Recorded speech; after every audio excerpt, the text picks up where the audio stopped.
Here's a rhythm pattern you can use in thousands of songs.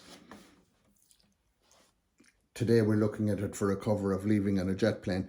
We're going to keep it very soft, but we will have an accent on the second strum down will be louder and the third downstroke will be louder. I have my capo on the 4th fret here and I'm using a G chord. I'll demonstrate this slowly for a start.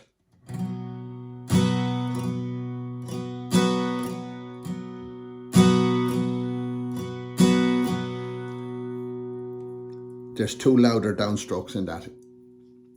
It throws you a little bit, thrown in the accents. If I speed it up, it will make more sense.